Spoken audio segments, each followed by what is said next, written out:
विधानसभा के झारखंड मुक्ति मोर्चा के और एक साथी एक होराई से हमारे मन और एक फूल गुलदस्ता से हमारे मन के स्वागत और वेलकम करेगा। सो मन जोरदार ताली। हम जोइंग वेलकम। हम जोइंग वेलकम। वैसे झाबुआ पहली बार चुनाव के मैदान में है, लेकिन ऐसा नहीं है कि असम के लोगों से जेएमएम का जुड़ाव नहीं था। अलग अलग समस्याओं को लेकर, अलग अलग चर्चाओं को लेकर आदरणीय जिष्णु शिबू सोरेन जी कई वर्षों से असम के लोगों के साथ जुड़े हैं। हमने भी सरकार में रहते हुए असम के क्षेत्रों में कई आपदा विपत्ति में हमने साथ दिया। आपको पता है असम हमेशा बाढ़ से ग्रसित रहता है और हमें झारखंड राज्य से भी बाढ़ ग्रसित लोगों को राहत पहुंचाने के लिए आर्थिक सहयोग भी हमें असम करते रहे। यहाँ के आदिवासियों के ऊपर होते अत्याचार के समय भी हम लोग अपने राज्यों से मंत्री और पदाधिकारियों को भेजकर उनकी स्थिति का जायजा लेते रहे, लेकिन उससे काम नहीं चला। तो आज हमने सोचा कि क्यों नहीं अप्रत्यक्ष रूप से अब यहाँ के मजदूर, किसान, दलित, अल्पसंख्यक आदिवासियों के साथ खड़ा हुआ जाए। आज इसी उद्देश्य के साथ आपके बीच हम लोग आए। आज आपकी सोनारी विधानसभा में बलदेव जी को हम लोगों ने, एक युवा नौजवान को हम लोगों ने आपका नेतृत्व करने के लिए, आपका प्रतिनिधित्व करने के लिए आज यहाँ चुना। और आज सभी लोग तो विश्वास नहीं होगा कि असम का जो चाय बगान क्षेत्र है उसमें इतने सारे आदिवासी मजदूर, किसान है। अगर आप लोग अपना ताकत को आप नहीं पहचान पा रहे, अगर आप लोग इकट्ठा हो जाएंगे ना, तो इस राज्य का कोई भी सरकार होगा, उस सरकार को उठो तो उठो, बैठो तो बैठेगा आपके पहले। कि राजनीति करने वाले सत्ताधारी लोग अपना सत्ता में तो सत्ता का आनंद तो लेते रहे, लेकिन आपकी सुधि किसी ने नहीं। आज बहुत आश्चर्य और शर्म सा लगता है कभी कभी बोलने में। चाय बगानों में 250-300 रुपया मजदूरी, कोई भी देश में, कोई भी राज्य में 250-300 रुपया मजदूरी नहीं था। कम से कम 500 मजदूरी रुपया लगता है, कोई भी मजदूरी करा। लेकिन चाय बगानों में ऐसा क्या छुपा है जहां मात्र 250 रुपया, और ये इतना कम रुपया है कि आप सब लोग की स्थिति ऐसी है कि ना आप जी पाए ना आप मर पाए। 250 रुपया में बढ़िया क्वालिटी का जहर भी ले जाएंगे तो वो भी नहीं मिलेगा। तो 250 रुपया में आप कैसे जीते हैं ये आप ही बता पाएंगे। और आज के दिन में महंगाई आसमान छू रहा। अभी तो चुनाव खत्म होने दीजिए, फिर उसका महंगाई और चेहरा लेके आपके सामने खड़ा हो। आज के दिन में तो 5000 रुपये सिलेंडर बिकता है, और 7,000 रुपया आपका महीना का आमदनी है, तो दाल चावल खाइए या सिलेंडर खाई रही है, हमें बताइए। और ये भारतीय जनता पार्टी की सरकार महिलाओं के खाते में 9,000 रुपये दे रहा है 5 साल में। आप बताओ 9,000 5 साल चलेगा क्या जी? तब जब नहीं चलेगा तो ये तो आपको अगला फिर 5 साल तक गुलाम बनाने का ये बहुत बढ़िया षड्यंत्र है, ताकि ये चुनाव में आप वोट ले लें और फिर 5 साल तक ये लोग कैसे होकर सो जाए। इसीलिए आपसे आग्रह और निवेदन करने आए हैं कि पैसे के लालच में ऐसी गलती ना हो जाए जो बरसों बरस आप रोते पीटते आ रहे हैं, आगे भी रोते पीटते रहे और आपको आंसू पोंछने कोई ना आए। और आज आपके हर सुख दुख में खड़ा रहने के लिए बलदेव जी को हम लोगों ने चुना, ताकि आपके सुख दुख में खड़ा होकर के आपके साथ आपके संघर्ष में।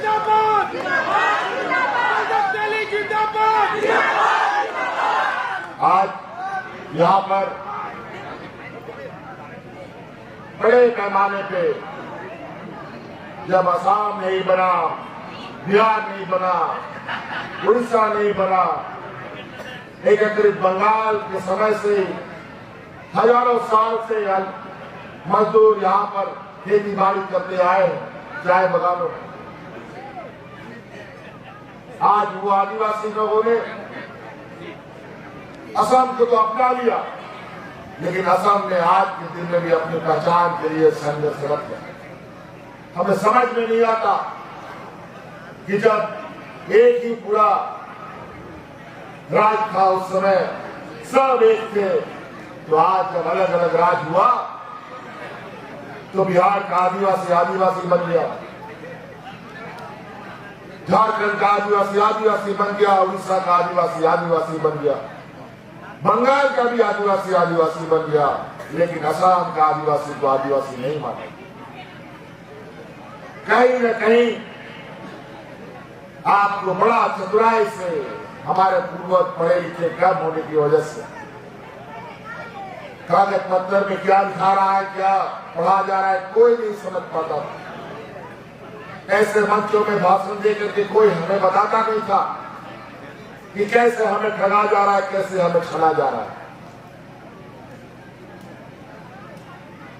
और आज जब इतना धीरे धीरे हमारे पीढ़ियां थोड़ा बहुत पढ़ लिख रहा है, तो पता चलता है कि यहाँ आदिवासियों के साथ कितना बड़ा छल कपट हो रहा है। और आज आप उसी बात को लेकर आपके बीच हम लोग आए। हमने पहले भी कहा, हम लोग वीर भूमि से आते हैं, हम लोग किसी के सामने रोते गिड़गिड़ाते नहीं है, भीख नहीं मांगते हैं, हम लोग लड़ते हैं और छीन के अधिकार लेते हैं। तो लड़ने वाला सिपाही है।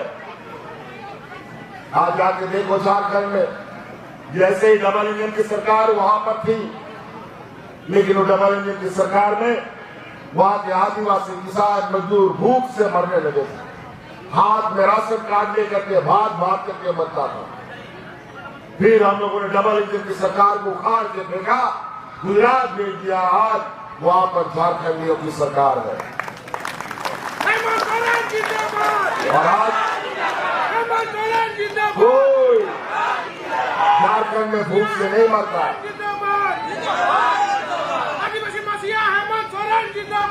तो आज ये लोग ऐसे जगह पर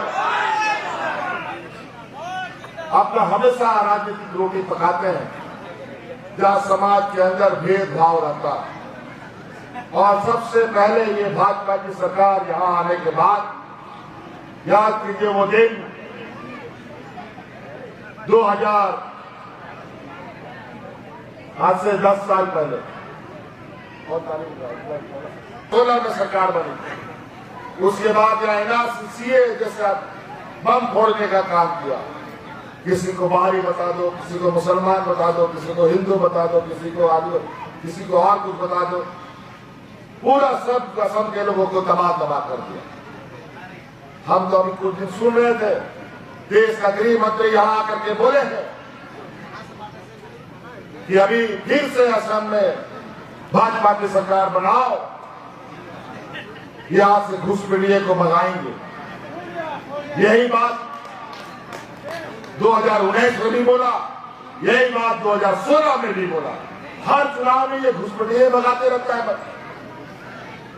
और अभी तो ये भी बोला है, जो हमें सुनने को आया है कि इनको चुनाव जिताओ, सभी चाय बगान के आदिवासियों के घर में एक गाय और भैंस देंगे। अजीब हालत। आज पढ़ाई का बात आप नहीं करते हैं, आज आप रोजगार की बात नहीं करते हैं, हमारे बच्चों की अच्छी शिक्षा का बात आप नहीं करते हैं, लेकिन गाय भैंस देने का बात करते हैं। आज के दिन में भी आप पाषाण युग में लोगों को भेजने की तैयारी कर रहे हैं, जब देश दुनिया का लोग चांद में जा रहा। ये नहीं चाहते कि हमारे बाल बच्चे डॉक्टर, इंजीनियर, IAS, IPS बने। आप लाइब्रेरी चलाते रहो, पकौड़े चलते रहो। यही भारतीय जनता पार्टी का इस देश के आदिवासी, गरीब, पिछड़ा, गरीब गुरुआ लोगों के लिए कहना है। इसीलिए साथी, आज आपको बताने के लिए आए हैं सही और गलत। जो आंख में आपको धूल झोंका जाता है वो वृक्ष में छिका है। जो आपको आज 9,000 रुपया दिया जा रहा है, 10-20 रुपया बढ़ा दिया जाता है, ये आप में धूल झोंकने के बराबर है। मैं पूछना चाहता हूं इस सरकार से कि 9,000 5 साल में क्यों हर महीना महिलाओं के खाते में 9,000 रुपये क्यों नहीं मिलता? आज 250 रुपया महिलाओं को, पुरुषों को, चाय बना के मजदूरों को मिलता है। लेकिन हम आपको बताएं कि अगर झाड़ लोगों का हाथ आप मजबूत करते हैं तो यही चाय बगान आपको 250 रुपये से 500 रुपया मजदूरी देगा। ये हम आपको वादा करते हैं। तो कैसे देगा, इसका भी फार्मूला हमारे पास। यही चाय बगान से मिलेगा, कोई बाहर से जाने का जरूरत नहीं है। अभी हम आपके इस क्षेत्र का दौरा करते करते गांव में भी जाने का हमको मिला, आप लोगों के गांव घरों को भी देखने का मौका मिला। हम कुछ घर में गए तो वहां तो 15-20 दिन से अधिकार में लोग हैं। क्यों भाई? स्मार्ट मीटर लगा हुआ है और वो एक कमरे का झोपड़ी कितना बिजली जलाता होगा बताओ, और उसका बिजली काट दिया। और स्मार्ट मीटर लगा हुआ है। स्मार्ट मीटर कौन लगाता है आपको मालूम है? स्मार्ट मीटर बिजली चोर लोग लगाता है। जो बिजली का चोरी करता है उनके लिए स्मार्ट मीटर। गरीब बुआ किसान कितना बिजली चलाएगा भाई? 50 को ये लोग खत्म करके उद्योग लगाने की तैयारी में भी है, और लेकिन नौकरी का कोई अता पता नहीं। कई जगह तो हमको सुनने में आया है कि चाय बगान उजड़ के साफ हो गया, या उद्योग लगने का बात है, लेकिन उद्योग में उनको रोजगार मिलेगा कि नहीं मिलेगा इसका कोई गारंटी नहीं। सही बात है। इसलिए समय रहते हम लोग नहीं जगे, नहीं सचेत हुए तो निश्चित रूप से आने वाला समय में हमारे लिए भी और पीढ़ी के लिए भी बहुत नुकसानदेह होगा। तो इन्हीं बातों के साथ आप सबसे आग्रह करना चाहते हैं, जानना चाहते हैं, बलदेव जी को साथ दीजिएगा ना, मजबूती से खड़ा रहिएगा ना, डरिएगा नहीं ना। चलिए, बहुत सारा लोग धमकी भी देने आता है। सुना है कि कल रात से इस प्रोग्राम में आप शामिल न हो, इसके लिए पुलिस वाहन भी घूम रहा था।